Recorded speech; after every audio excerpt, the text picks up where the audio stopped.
Welcome to the Anne and Phelim Scoop. It's week 64. Yes. That's 1 year and 3 months since the 2 weeks to flatten the curve lockdown.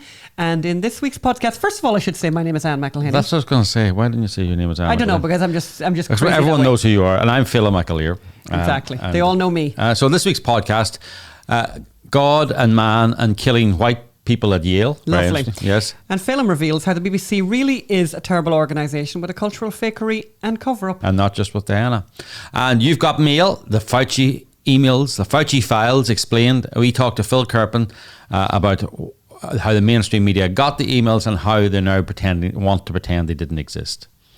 And we have Anthony Weiner, my part in his downfall.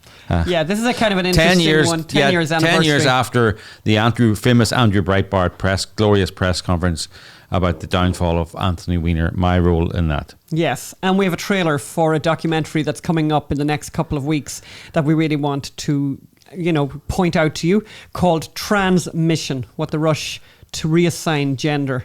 What's the rush to reassign gender? We know what the rush is. It's some weird, sick ideology. And we have a recipe which I am extremely excited to share with you, which has one ingredient, although I put in two. But there is really one ingredient, and it is kind of a game changer. Well, it's ice cream that isn't ice cream. But it really is ice cream. Bum bum. Bum bum. And actually, we had the taste tester expert come, especially from Poland, who has a particular interest in ice cream and said, yay. Seal of approval? Fingers up, I was going to say. No, thumbs up. You see, it's a Monday. Fingers up. What? It's not a Monday. What day is it? I don't know. I just know that it's been 64 weeks since the 2 weeks to flatten the curve lockdown. So, let's talk about God and Man and Yale and just how the further degradation of the American university. So Yale, they invited a New York psychiatrist. The Yale School of Medicine Child Study Center. Remember that? Yale School of Medicine Child Study Center invited Dr. Arun Killanani. She's a New York-based psychiatrist. Killanani. That's quite good, actually, given her. Anyway. Yes. She's a New York-based psychiatrist, and it was part of their grand rounds, an ongoing program in which clinicians and others in the lecture students and faculty, And so Katie Herzog got this. The journalist Katie Herzog got this. She writes in Barry Weiss's Substack.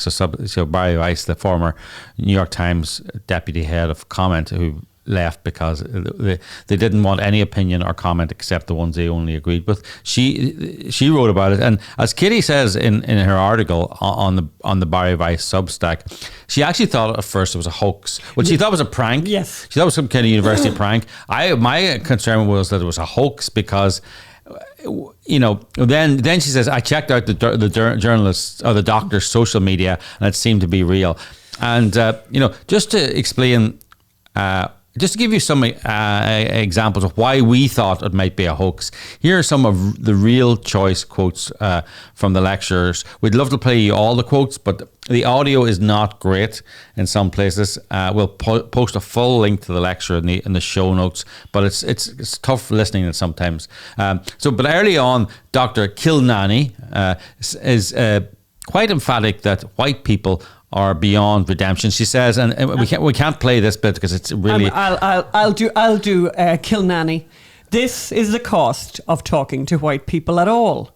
The cost of your own life as they suck you dry. There are no good apples out there.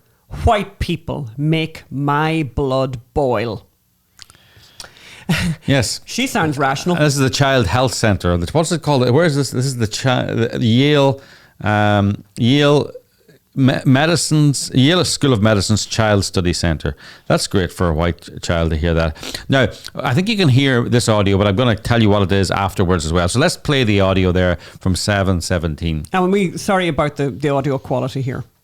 I had fantasies of unloading a revolver into the head of any white person that got in my way, burying their body, and wiping my bloody hands as I walked away relatively guiltless. With a bounce in my step, like I did the world a favor. So yeah, I think you can hear most of that, but let me just, I had fantasies of unloading a revolver into the head of any white person that got in my way, burying their body and wiping my bloody hands as I walked away, relatively guiltless, with a bounce in my step, like I did the world a effing favour. A bleeping favour. A bleeping favour. So this is somebody that Yale thought would be a great idea to have come and speak at their School of Medicine. School of Medicine Child Study Centre. Someone who fantasizes about unloading a revolver. By the way, what are we not against gun violence? I thought that might have been a hate crime there. Was Yes. that not a bit of a hate No, you crime can't there? be. White people I'll give can't you be another victims. one. White people are out of their minds, and they have been for a long time. Okay, and then she goes on to she says, why would you want to start a race dialogue with a violent predator? Let's hear her go there from 1733. We keep forgetting that directly talking about race is a waste of our breath. We are asking a demented, violent predator who thinks that they're a saint or a superhero to accept responsibility. It ain't gonna happen. They have 5 holes in their brain. It's like banging your head against a brick wall. So just in case you couldn't hear, we keep forgetting that directly talking about race is a waste of our breath. We are asking a demented, violent predator who thinks they are a saint or a superhero to accept responsibility. It ain't gonna happen. They have 5 holes in their brain. It's like banging your head against a brick wall. By the way, 5. What does 5 holes in your holes brain mean? Interesting about the 5 holes now. Is that a medical decision? I would say that's some kind of a Is that an analysis? Has she MRI'd every white brain? I don't know. There's something very weird going on there. I mean, or is it some kind of, I don't know what. But it's one of those things where you hear all this stuff about higher education and lower education and education in general, how it's gone completely to hell, and then you find this, and this is real, and this happened, and this is Yale. Yeah. And it's a worry. Can I just say, it's a definite worry. If you want to talk about predators, and famously, I think Joe Biden and Hillary Clinton talked about predators back in the 80s. But if you look at 90% of black homicides are carried out by other black people. So the predator on the black community is fellow, mostly black gangbangers, basically. That is who is killing people. That is who is predating. Most of the victims of crime in black communities are the people who commit the crimes are other black people. These are the people preying on the communities, and the people in these communities, they always want more police, not less police. It's only white liberals who live in safe areas like Venice, well, not that safe, but live in safe areas, who don't want more cops because they don't need them. So, I really like was some people at Yale got their knickers in a twist over this lecture. Some didn't want to post the lecture, but then they were worried, if we don't post it, we'll breach the free speech rules that we so worship if they didn't disseminate it. So they compromised, and they only sent the link to it to people who actually were at the lecture, people who'd already heard it. But then this allowed Dr. 𝙎𝙤𝙣 to claim the role of censored martyr. Yes. One solution I would offer the overpaid people of Yale, read about the people you invite to lecture. Read about what they've said previously. Read their social media feed, because if you read this person's social media feed, you will see that she talks like this all the time. Yes. So and and then also look at what they're saying and put it through the smallest amount of academic analysis. Yeah.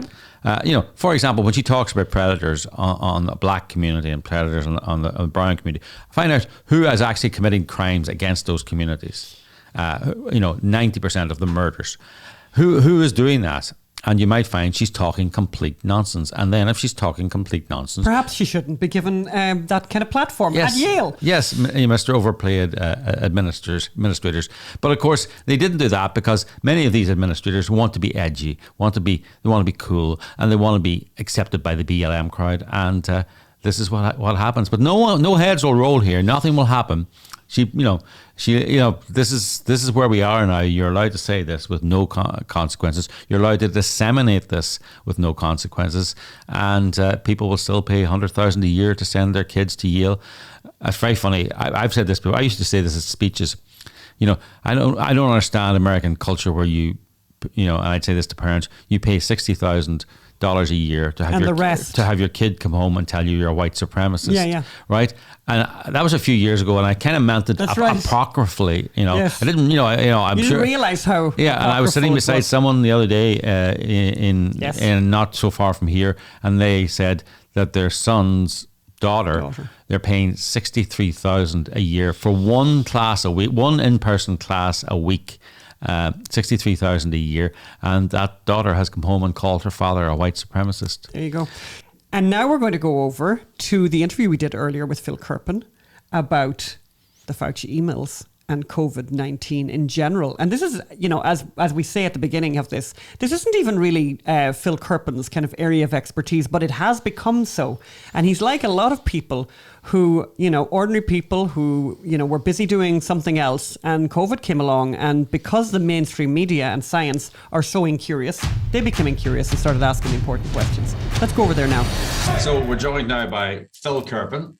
He's the president of American Commitment, a free market advocacy group based in Washington. But the reason we have him on is he's really become one of the best voices analysing and asking questions about the bad politics and the attacks on freedom that have come hand in hand with the COVID-19 virus. I urge you to go on his Twitter feed and follow him, because you really do. He's doing the work that most journalists are unwilling to do, and he's very often taking figures that are out there and highlighting the absurdity of them. So welcome to the show, Phil. Oh, great to be with you guys. Thank you.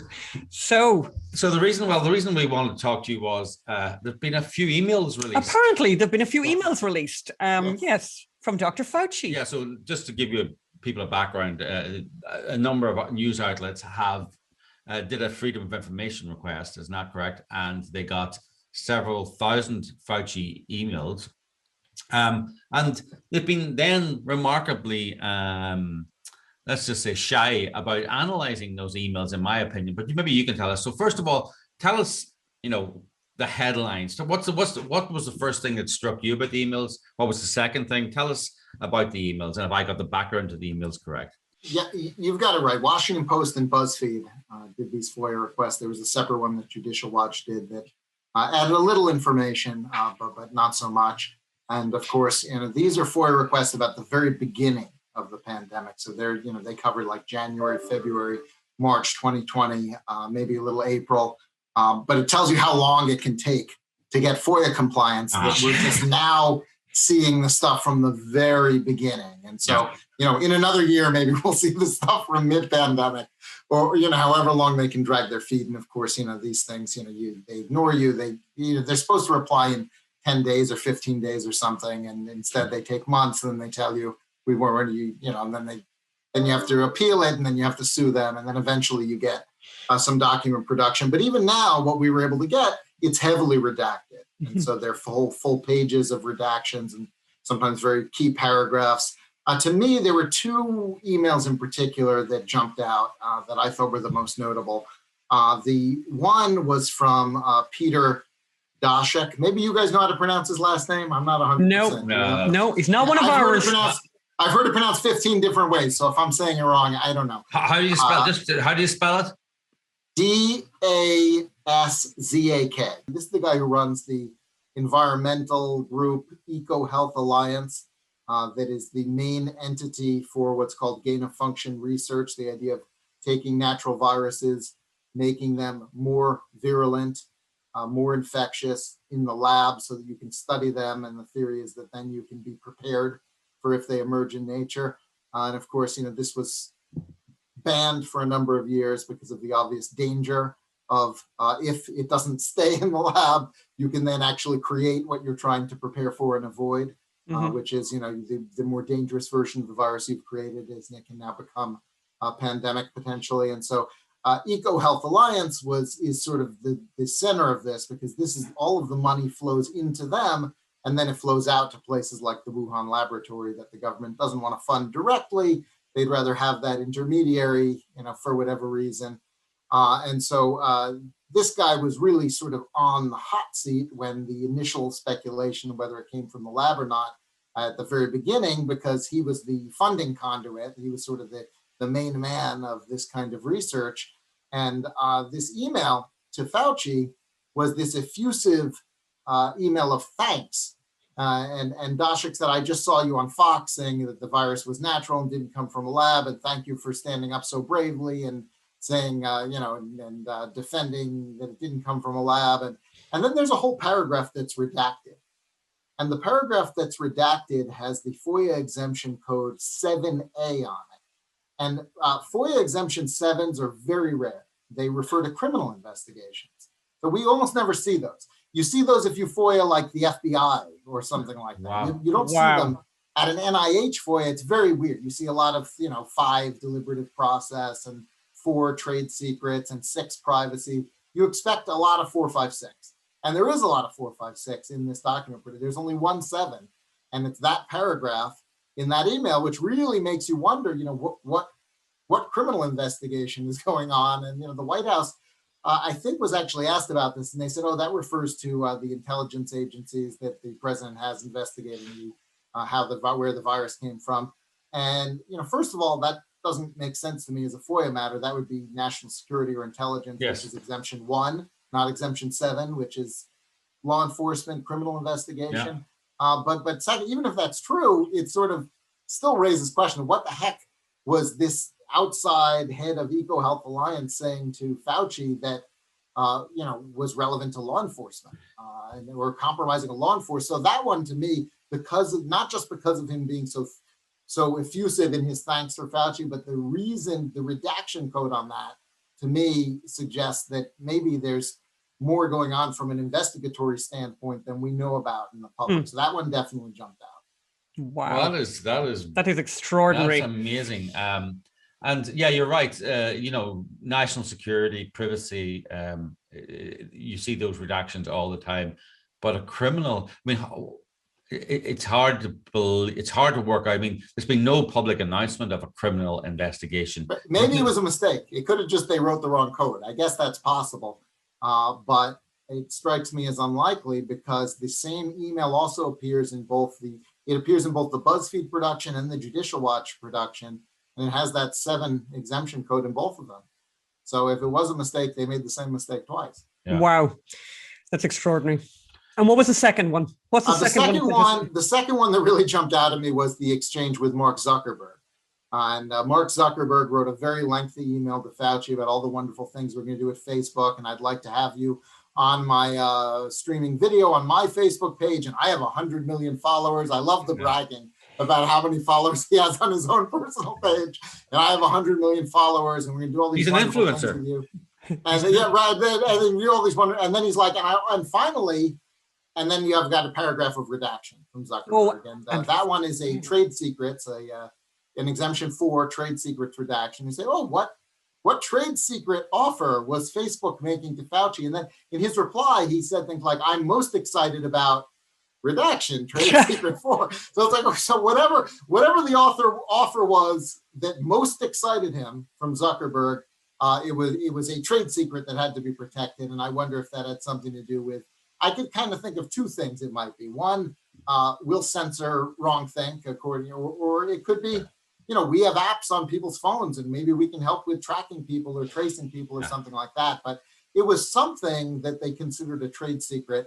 And of course, they also exchanged their cell phone numbers in these emails. So we can assume that there was some direct high-level consultation between Fauci and Zuckerberg. It's amazing just listening to you telling this giving this incredible information. We're so grateful to have you on today. It makes me think of that thing of, suddenly in this period, it's like, we've all start to apologize to all the conspiracy theorists in our lives who we kind of guffawed in the past. And now you have to literally go back to them and say, do you remember last year when I kind of laughed at you a little bit?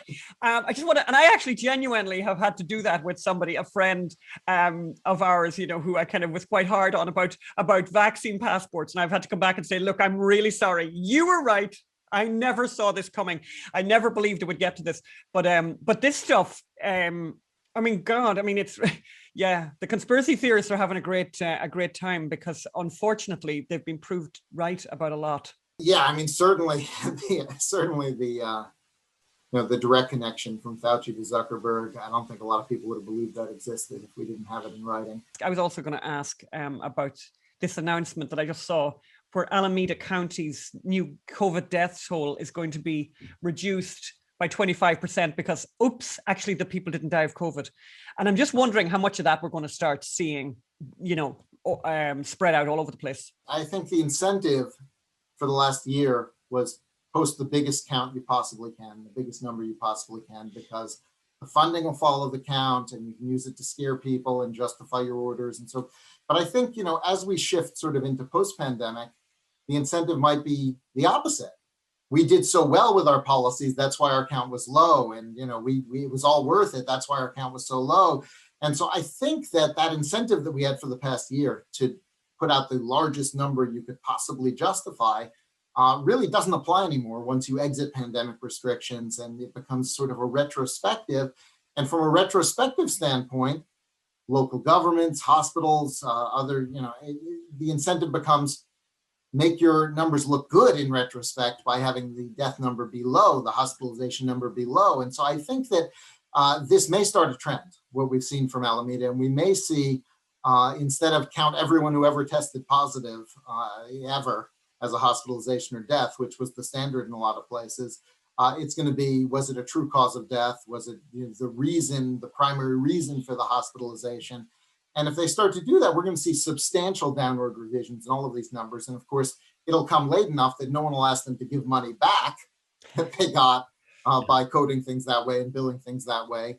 Look, FEMA's been paying, I think, $9,000 towards funerals for anyone who was a COVID death. So if you have someone in your family who died, you want it to be a COVID death. I mean, you might tell the doctor or the medical examiner, look, we don't have any money to pay for, put COVID on there for me. And they might do it. So, I mean, I think all of the incentives have run in favor of pushing the counts as high as possible up until now. But I think that changes. I think when we go into post-pandemic, it's going to be about justification and making themselves look good. And so I do think we're going to see a lot of revisions because they're going to want to brag about low numbers rather than scaring people with high numbers. Mm-hmm. Yeah. And also, we have a new president now and the media will want to push low numbers as opposed to high numbers because he will have cured the virus. Going back to the Fauci emails, I mean, what struck me was, the difference from what he was saying in public to what he was saying in private.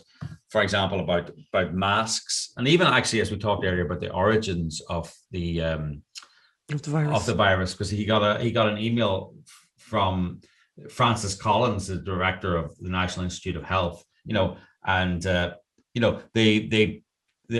other people, and they were talking about the unusual features of the virus. And Fauci says, "Let's talk offline."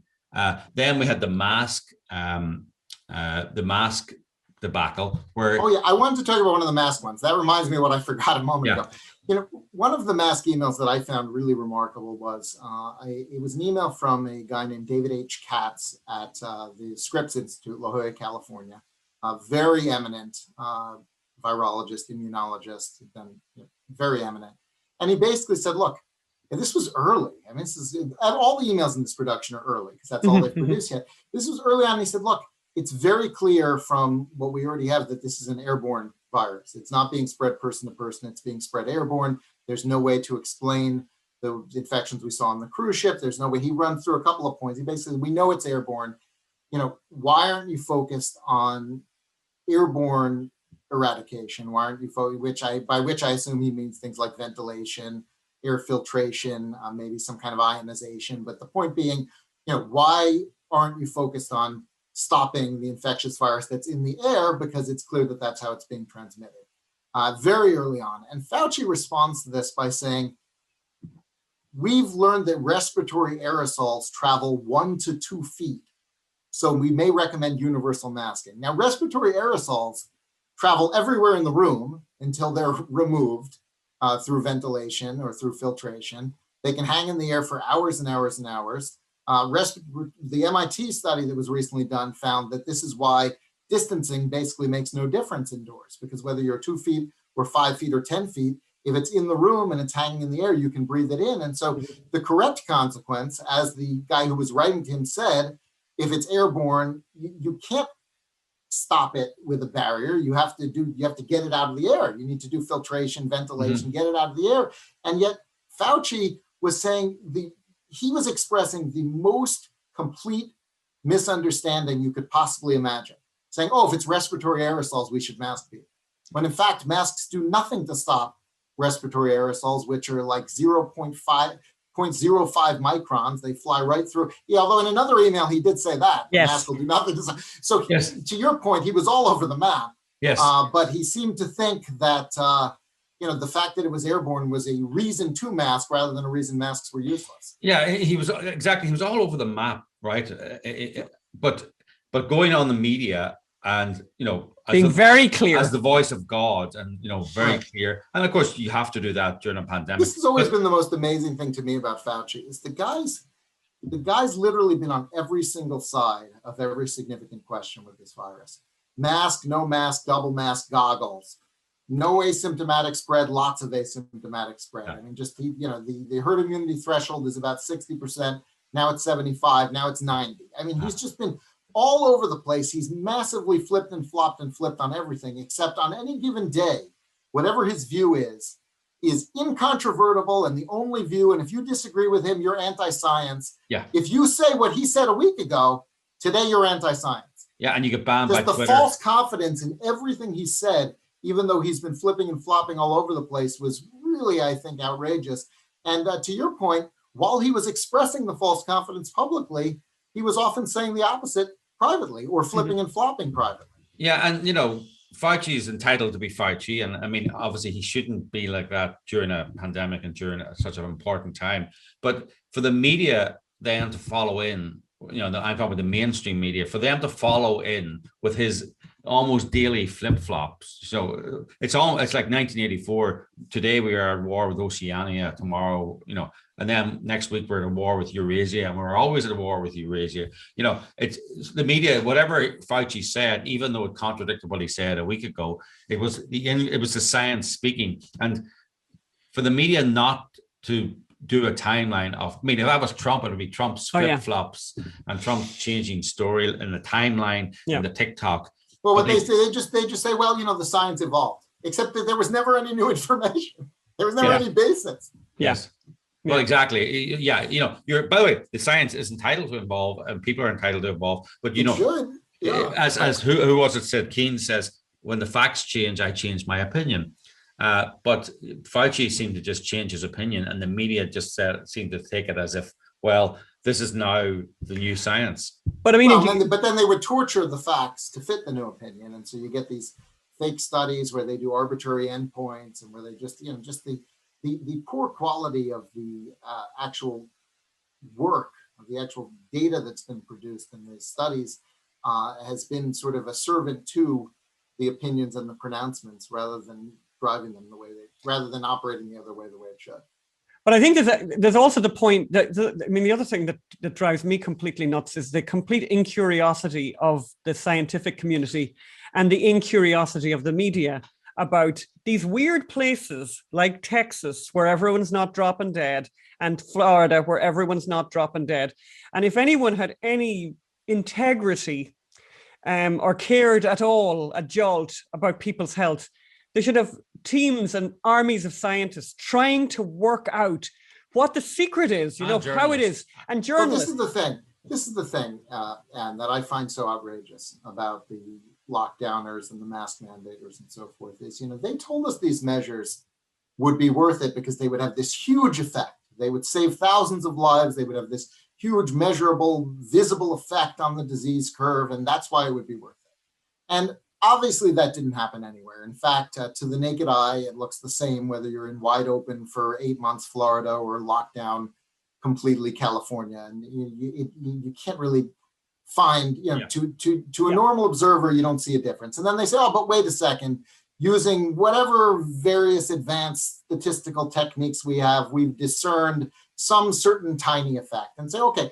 let's assume for a second that methodology is legitimate and they really did find some tiny effect. Well, finding some tiny effect that you can only discern with some sophisticated methodology doesn't justify massive intrusions on people's lives, massive intrusions, shutting down businesses, blocking kids out of school. The scale and the scope of the disruption to society is such that you couldn't possibly justify it unless you had a massive, clear, obvious effect on the course of the virus. And the fact that half the studies find none at all, and the half that they rely on find some tiny effect that they have to sort of tease out through very, in itself, even if they're right that there's some tiny effect, it doesn't remotely justify what they've done. Well, it's kind of interesting. I mean, there's so many questions that need to be answered and will eventually be answered. We certainly hope, like the justification for lockdown in the first place, that seemed to have been embraced by everyone, everywhere around the world, for a moment at least, even though it went against all the precedents in science about what to do in a situation like this. How did that even happen? I think we have a better understanding of that now than we did before, sort of as the lab leak theory has regained prominence as the most likely explanation. And we saw sort of the early panic. One of the other things in the Fauci emails was how they panicked. Fauci kind of asked his deputy, did we fund this? Can this be traced to us? And, he had important in all caps as the subject line. And the guy comes back and he says, well, we did fund it indirectly through EcoHealth Alliance. And then Fauci says, I need to talk to you this morning. I have specific tasks for you. And then I assume they took it in person or phone and there's no more email trail. But, I think that so much of the panicked response was because the decision makers did believe that it came from the lab. And they thought that it could be from a weapons program or it was from some artificially enhanced virus for research purposes, maybe not from a weapons program, but just for gain of function for pure science reasons. But, I think that the panic and the total hysterical reaction of Western governments only makes sense if they believed it was something other than a natural virus for which we had all the pandemic planning and guidance, and none of it said to react this way. And so, if we assume that they were being told this is not a virus, this is not a normal pandemic, this is something that escaped from a lab that was human created and therefore could be much worse than a normal then I think it starts to make sense that they had the panicked reaction that they did. It doesn't justify it because the reaction was still more harmful than not, but it explains it, I think. Yeah, but it also, but it still leaves the question of why they didn't tell the public that, because that would be that actually would have, obviously it's a huge thing, but it would have been helpful for people if that was the thinking. And it's you're the first person who said that to me that I've heard say that, and I think it's a conjecture. I don't. But I think it's a kind of it's very interesting because it kind of makes sense because it's sort of weird that they did have these precedents. They did have this way of operating. If this thing happened, they had plans, they had models. We've had a lot of pandemics and none of them ever caused lockdowns. Yeah. So they did something new. There had to be a perception that this was different for every Western government. Basically every Western government except Sweden, Belarus. If you even consider them Western. My point is it was almost everywhere. Which means there had to be an ingredient in the decision making that was different than all the previous pandemics. So there's a good chance, though, that we've been at war and we haven't even known it. That we've been attacked. Not just us, but the whole world has been attacked by the Chinese. They believe they were being attacked, but maybe Phil, maybe. Well, I don't know. Attack. I think. Even if it did come out of a bioweapons program, it doesn't look like a deliberate release because. I'm not sure how you would necessarily differentiate, but it would be a very strange tactic for a deliberate release to infect your own population first and sort of have, lots of deaths in your own population and then from there to spread it. You would think that if you were doing a deliberate offensive bioweapons release, you would release it in a target country. I would anyway. I like to make this little second order and say, well, because they think you would do that, they might do the opposite or something like that. But to me, even if it was part of their bioweapons program, which they do have at that Wuhan lab, I still think accidental. It was an accident. By the way, I love to remind people that if you are following the numbers at Johns Hopkins, that most illustrious and most revered of institutions, according to Johns Hopkins, more people died in Ireland, population less than 5 million, than in China, most populated country on the planet, Well, with but almost 1.5 billion. but Yeah. we don't believe any numbers that come from China. I mean, But I just think we make this but point all China the time. had the crematoria running nonstop, and so They should have. So Johns Hopkins should at least have an asterisk, right? They should have an asterisk and say we don't. This is not a real number. As should all economic data and everything else coming out of China. Exactly. The Chinese Communist Party essentially releases the numbers that they find most useful to them, not necessarily the ones that correspond to reality. There is an alternative, I suppose, explanation to the way the government's reacted. That we've, health and safety has become this big thing, and keeping people secure. Safetyism is now, is infected so many levels of government. That even when you look at climate change. It's sort of the helicopter parent phenomenon extended societally. Yes. We don't accept any risk, that we're going to do everything we can to constrain risk, which of course ultimately is the riskiest way to live your life. Yes. And even Mark Stein makes the point, that because people don't have children anymore, society is getting older, and older societies are cautious. Younger. Well, look, I mean, I think that it's certainly a major factor. We have such a steep age stratification with this virus. It's like 8 to 10,000 times more deadly for people 85 plus than it is for children, something like that. You would think that the normal rational response would have been something more like Great Barrington, isolate, protect the elderly, the young should go on with their lives. But remember that the baby boom generation is still kind of in charge. That's right. Culturally, politically, economically, and they were looking out principally for themselves. Mm-hmm. And so to the extent that they have power, it was shut everything down until we're okay. Yeah. And then it's interesting, once they all got vaccinated, then what happened in most places? All right, we're good, back to normal. That's right. Yes. No, I mean, listen, I'm not saying that the governments didn't think that it wasn't a Chinese super virus or a weapon or had been weaponized. I mean, you could have the more pedestrian explanation that it's just, public health kind of choked when it came to crunch time, and they didn't follow their own research and recommendations and so forth. And decision makers were predominantly older themselves, and they had personal fear and panic, and Italy didn't kind of know what was going on, and so they panicked and locked down, and then you had sort of policy contagion, and they all copycatted each other's because if you're the one place that doesn't lock down and you end up having the worst outcome, now it's on you, it's your fault. That's right. And so you needed, and in fact, Sweden probably only dissented because the politicians there didn't have the authority, didn't have the power to overrule the public health authority. Oh, interesting. If the politicians there had the power like all the other countries, they would have done the same thing.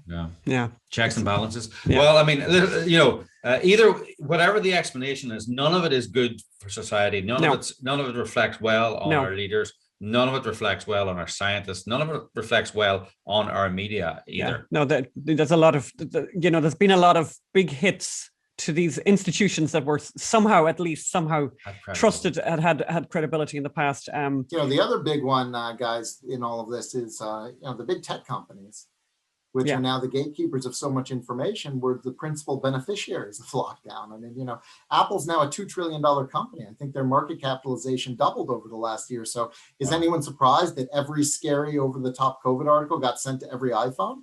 It was great for them to do it. So, I mean, and I think similarly, Google and Microsoft and Facebook, they've all done extremely well because people were sitting around at home on these, on their computers, on their devices the whole time.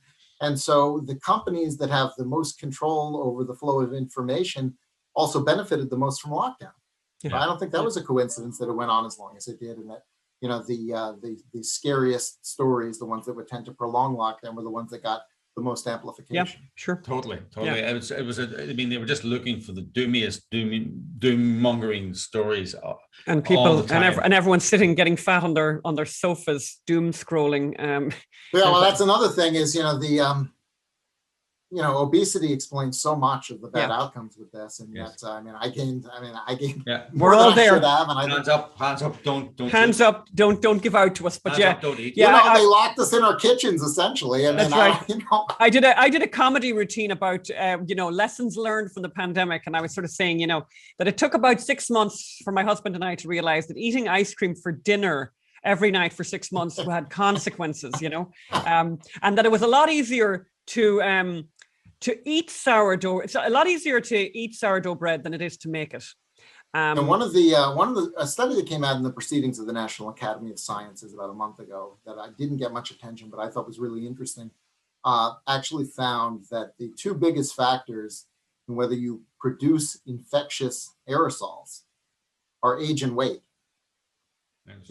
And so people not only made themselves more vulnerable by gaining weight, but they were actually more likely to produce aerosols that infected others. That's unbelievable. I wonder where the fat acceptance movement will be after this. No, I mean, there's a whole movement. No, listen, I literally yesterday I clicked on something where it was like, nice swimwear for the summer, because I was thinking, well, the summer's coming, and I clicked on it, and I actually thought it was like a joke, and it was in the Irish Times, by the way. And the first photograph that came up was a morbidly obese black lady model wearing an outfit, and I thought, like, it elicited a laugh in me, because I was thinking, that's like a joke, right? Because but of course, I'm behind the times now.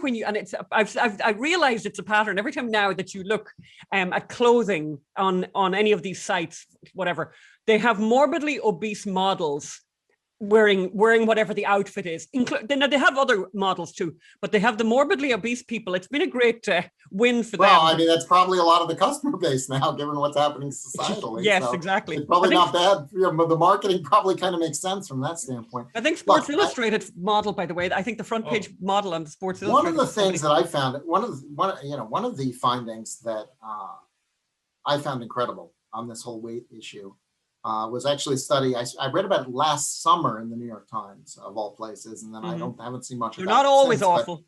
But they actually said that if you correct for differences in weight, the race disparity disappears with COVID. That the entirety of the racial disparity is explained by the higher obesity rates among the Black population, which is an incredible finding. That really should have been stressed much more if we were trying to protect people. No, you can't say that. Much more of a focus on that. No, Phil, you can't say that. You can't be making those points. No, I'm saying I read it in the New York Times. No, you don't get away with that. No, they're allowed to say it, but I'm not. I don't know. No, you can't be just repeating things that you read in the New York Times if they're offensive. There's no get out of jail free card like I read it in the New York Times.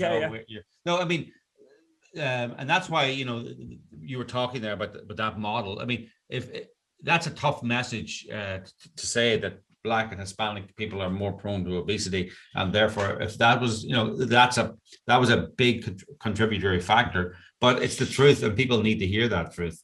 And again, it's the media has not made an issue of it because it asks uncomfortable truth. I mean, you get into then why that is so. Maybe it's genetic, maybe it's cultural. It asks a lot of awkward questions, which should be the role of journalism, by the way, and science. And it's exactly the role that they have just, abrogated on this occasion.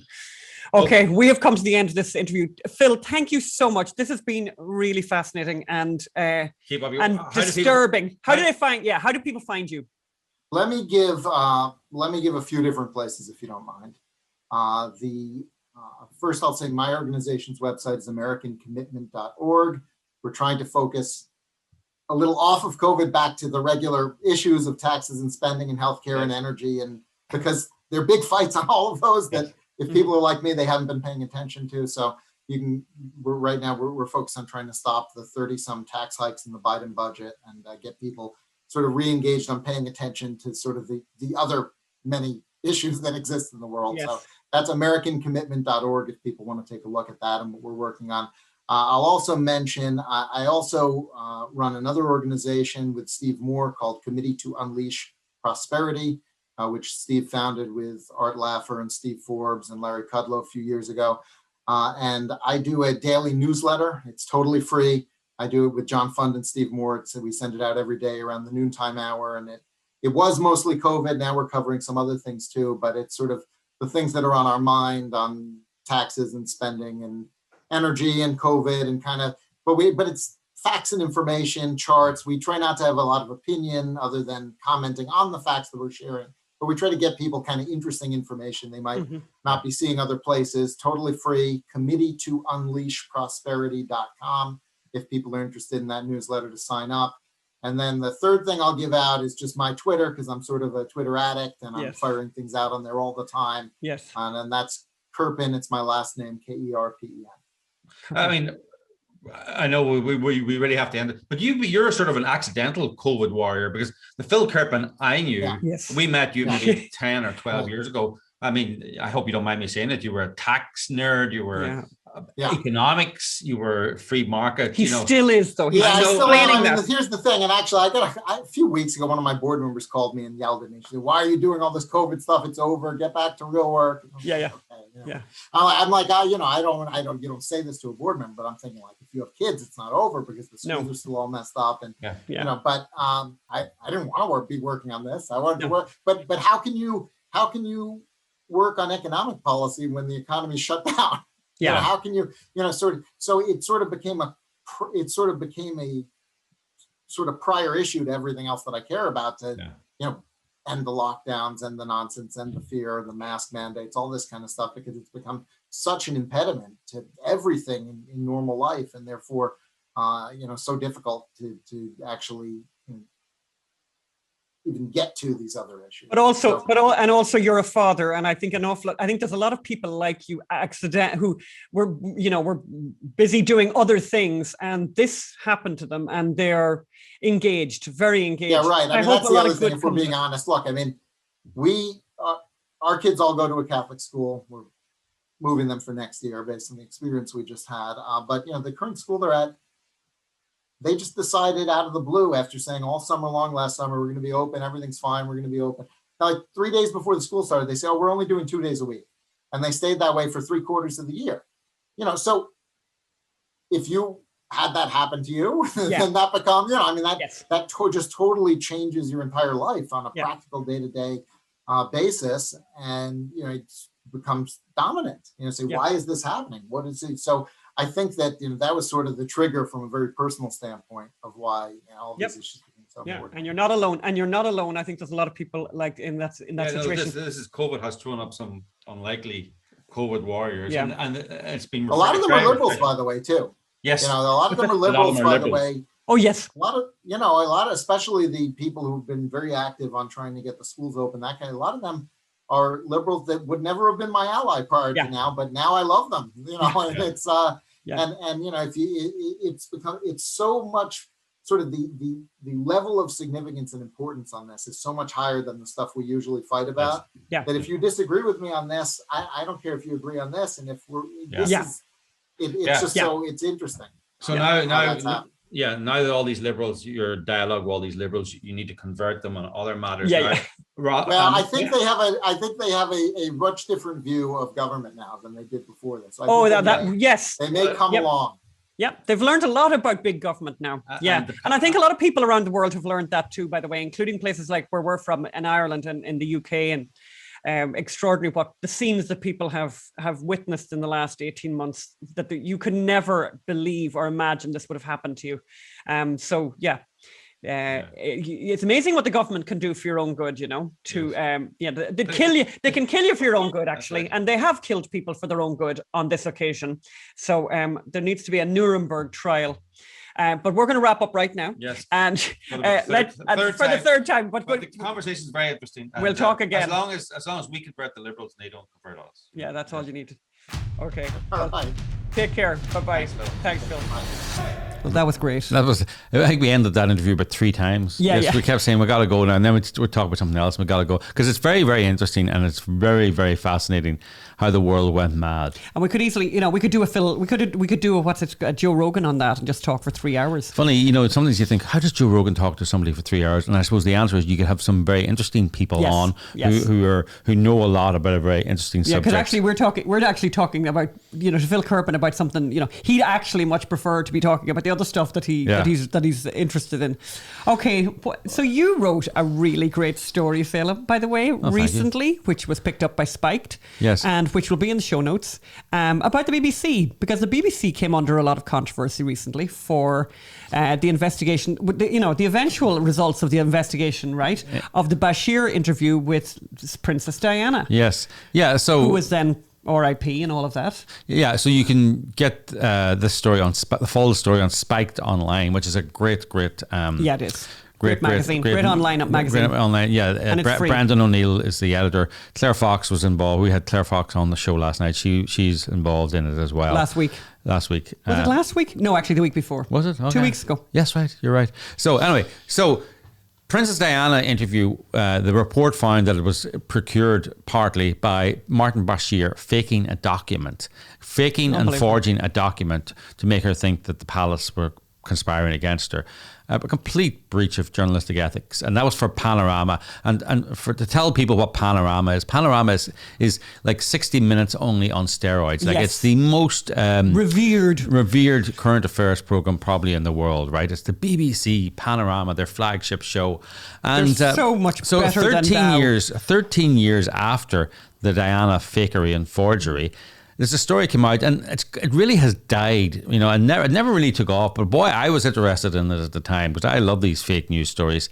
And as I say in the Spike piece, this is a story about a Panorama reporter using fakery and forgery to get a story of international significance on air. This is also, and this is the thing, the Diana BBC executives investigated the fake documents and just found nothing to see here, and in the same one, this is also a story of a half-hearted investigation by multiple BBC editors and executives who found, despite some very obvious red flags, that the journalism was solid. Finally, this is a story of a dogged complainant who wouldn't give up and who forced the BBC to eventually complete a full-throated investigation which found Panorama and its reporter had used fakery to create a story. But the interesting thing is, this is not the story of the Martin Bashir and Princess Diana interview. This is the story of how 13 years later, in an investigation of the clothing store Primark, we just Target, Target of Britain. I think Primark's here in the US as well. Okay. All right. Are they here, Mag? I think they're over in America, but they're a massive international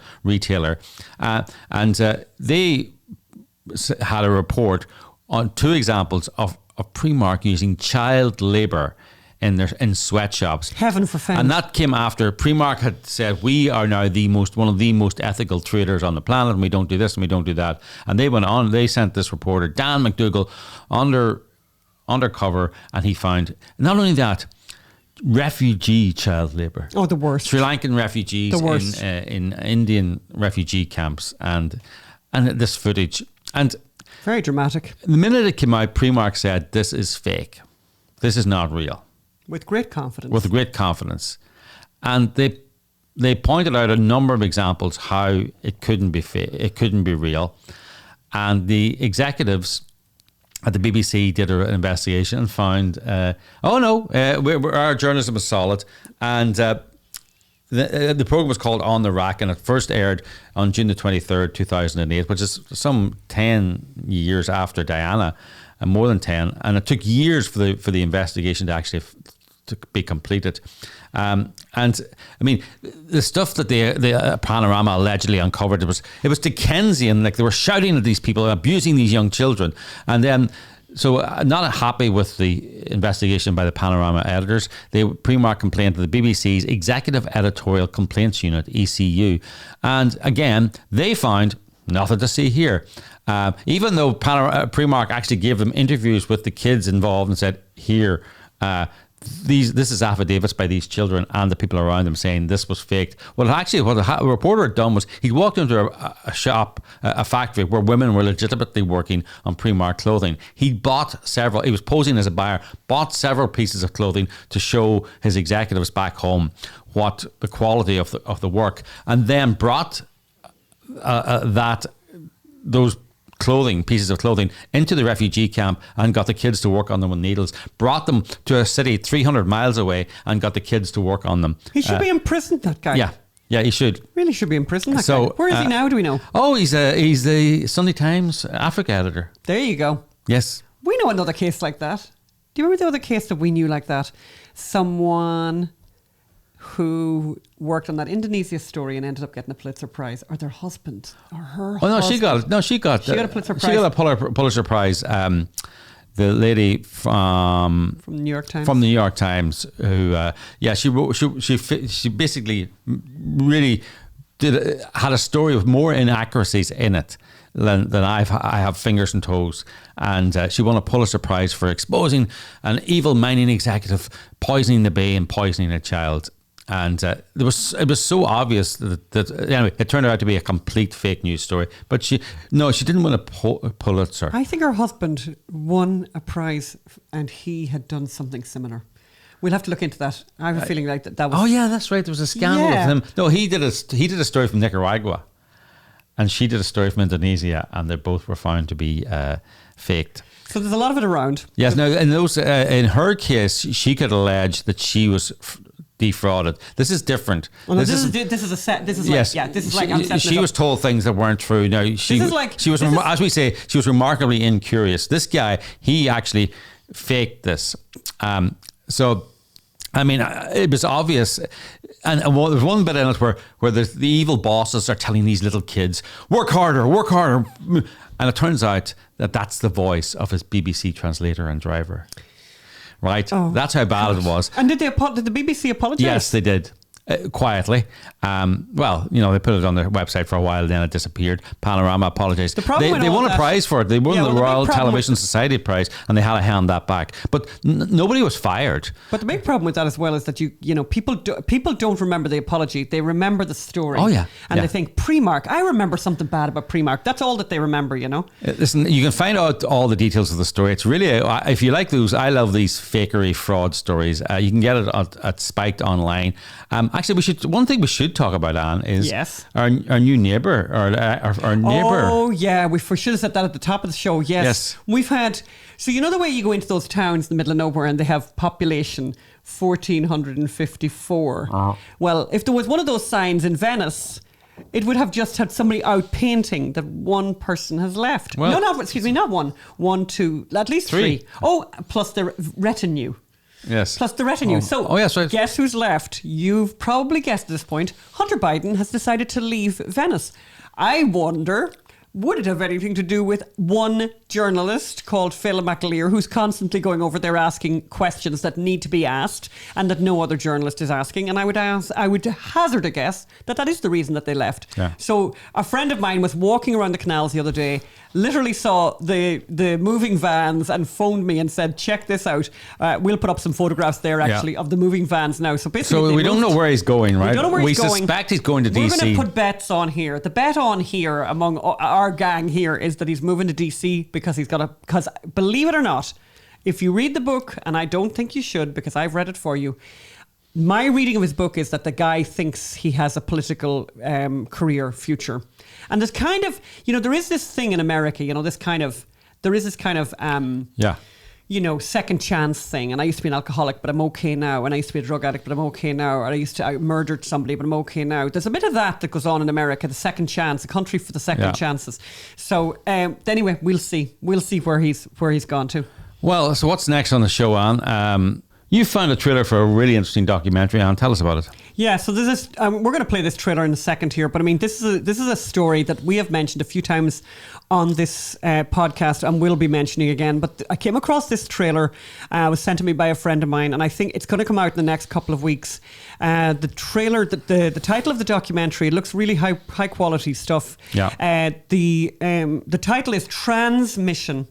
What's the Rush to Reassign Gender? It's a documentary film exploring the issues of allowing children to medically and surgically transition. Let's watch that right now. There are doctors in the U.S. who will go to work today and oversee the chemical castration of little boys, who will put 14-year-old girls into menopause and give troubled young girls cosmetic mastectomies. I am transgender. I have completely medically transitioned, and I do not have a dog in this fight. I'm trying to save your kids. My daughter's rush to want testosterone was really fueled by her desire to be seen as male. They were saying biological sex itself is, these categories aren't real, male and female, and it's just all on a spectrum. They all just kind of blend together. This was just an absurd claim to me. And that's where I started staking out my territory, because I'm a biologist, and so I know what the biology is of biological sex. There are some activists who are powerful, who have money, who have access to politicians and the media and big pharma. The reality is we don't have any long-term studies in children, and there's very good reason to be concerned about the outcome. They scare parents into your child's going to commit suicide unless you let us put them on these puberty blockers. Do you want a live son or a dead daughter? There is no long-term evidence showing gender affirmation therapy reduces suicides. It's not there. The pediatrician, she said that if I didn't affirm my daughter's identity and I didn't get her the help that she needed and she killed herself, I was going to feel awfully guilty. Right in front of my daughter. They were laying on the pressure. If your son reaches biological puberty, you're going to miss the opportunity for him to be the person he really wants to be or can be. The reason I'm being difficult in this is not because I don't love her. It's because I love her so much that I am willing to take on this whole ideology just to protect her from potentially making an irreversible decision in her future. My name is Natasha Chart from New York State. I will not be forced to lie. I will not submit. So a scandal. I mean, and it's very sad and it's terrible and it's a blot on this country and it's blot on every country that's doing it. Actually, that is such a downer that I want to end. I want to before we go. I'm not finished to the recipe yet. No, but I also wanted to just say about this. I'm in touch with the filmmakers, and I'm going to be. I think maybe we should have them on. But one thing to say is my understanding right now is that the film will be available for free on YouTube. Very good. Excuse me. But we'll let you know. But we'll put the YouTube link up in the notes. Yeah. Well, can I just say one thing? We weren't going to do this, but we haven't the time. But I want to say this week is the 10th anniversary of Andrew Breitbart's glorious takedown of Anthony Weiner. When Andrew gave that press conference in New York that I actually accidentally attended, that I accidentally played a small part in, because Andrew, it's a long story. Andrew came over to me after Andrew did his piece on the stage. He came over to me. I said, "What question should I ask Weiner?" And he goes, "Ask Weiner, is he going to apologise to Andrew Breitbart?" Andrew just gave me this wonderful question to ask, and I asked it, and I got Anthony Weiner to apologise to Andrew Breitbart from the stage. What a great time. What a lot of fun. I'll tell this story in more depth next week. But I also, just because we just realised that the anniversary is this week of that amazing press conference. We'll put the link up. We're going to play a little piece of it now just to give you a flavour of it. And honestly, it's quite, it's like a 10, 15 minute piece. And it's just the whole story behind it is great. It was the Anthony Weiner press conference, but Anthony Weiner hadn't turned up. Andrew Breitbart was in the room. He had been in a hotel down the road, had heard about it. Same as me. He went, same thing. And we were in the panel. I didn't even know he was in New York. And he came into the room and all the journalists surrounded him, but journalists at the back couldn't hear. So they said, look, go up and speak from the microphone. And he goes up and it's classic Andrew. The whole piece is about 15 minutes long. We'll have that piece in the show notes. And you should really watch it and realise, and that you were trying to be not on a down note, but how much we've lost. And not just, obviously his family, it's just hard. It's hard to watch it actually, because it's all Andrew, all that energy, all that life, all that joy. And he's just and the journalists are unbelievable to him. The questions the journalists ask are stupid. They're beyond, why is this a story? And it's like, and Andrew's looking at them going, "You're here. By the way, sorry, you're meant to be the journalist around here. You're meant to know this stuff." But it's really great. But let's just watch a tiny piece of that right now. Well, no, this is an ongoing story. This is a compelling story. But I certainly did not like that he doubled down on this is about Breitbart problem. If he's going to come up here and take some form of culpability here, he was party to a campaign for 72 hours that weekend to allow for the left-wing blogosphere, including the Daily Kos, to accuse me of being the hacker. Are there any repercussions for journalism on the left when they falsely claim that I'm the hacker? Marcos Molitzis of the Daily Kos will not apologize. In fact, he admitted that he named the girls, the underage girls, because they had the wrong politics. At what point does Meet the Press say we're no longer going to allow Marcos Molitzis on the air? Why is there no accountability for an entire weekend of false reporting that was based upon what I believe was Congressman Weiner's strategy to blame the messenger? Anyway, that's what a loss. But we weren't going to do that. We hadn't time to do that, but I just felt it's important. No, we had to do it because of the anniversary and all of that. Yeah. And we're very sorry. Rest in peace, Andrew. We miss you terribly. What he could have become. and everything he achieved, even in the short time that he was here. What a great, anyway, a wonderful person. We're going to end on a happy note. Sweet note. I think this is the game-changing recipe to kill all game-changing recipes. The video you're watching probably looks like a bit of a mess, but maybe we've tidied it up. But basically, it was I did this for the first time today, and it's kind of extraordinary. And I've read about this, and I've read people talking about this, and then sometimes you think those recipes that people all rave about, they're probably nonsense. This is not a nonsense recipe. This is unbelievable. This is literally worth buying a Ninja or what's the thing called, Magda, a Vitamix or a what's it called? Why are you asking Magda? Blend-Tech or whatever. Why are you asking because Magda? Magda and I discussed this earlier. So basically, one of those things, what do they call Magda those things? discussed it from a theoretical point of view. Blenders. Magda's a big blender film. She's constantly making smoothies. That's true. So basically, get your blender, I get your smoothie. I withdraw. Get your blender, get your smoothie maker out there, and basically, here's what you need to do. If you have, most of us who cook or who have a kitchen, actually, let's put it that way, have frozen bananas, because you buy bananas in a large quantity, they start to go off, and you know what you do? You never ever throw them out. You just peel them and throw them in the freezer, and you Put can them in a into Ziploc bag or something. Put them in a Ziploc bag, throw them into the freezer, and then you can use them in a smoothie or whatever. But this is going to be the new use for these, by the way. And if you don't have a frozen banana in your fridge right now, just go and get some bananas, let them get old or whatever, and then cut them up and put them in the freezer. So there's one ingredient in this. There's one ingredient. You'll notice I have 2 ingredients, but that's just me. But really, you don't need to have 2 ingredients. You can only have one. You can have one ingredient, and you just need a great blender. And you cut up that banana into slices and throw it in there. And you blend and you blend and you blend. It'll start to look like, breadcrumbs. After a while, it'll start to look like breadcrumbs. Don't stop. Keep going. Keep going. And then some kind of alchemy happens. And it might be the heat. I don't know what happens, but there's an alchemy. And it'll turn creamy. Let's have a look at what's going on in here. That's what you want it to look like, by the way. That is what you want it to look like. And it will look creamy. And I cannot tell you what a skeptic I was on this thing. Now, I threw in, because I think I need to try this a few more times, but I think maybe this is the way forward. You'll see that I threw in some cream in there, because just for time's sake, because we were under a bit of pressure time-wise this morning. But just look at that. You throw in that, whiz it up, and then we did a very naughty thing. So our lovely Julie came in and we said, Julie, we want you to try this ice cream.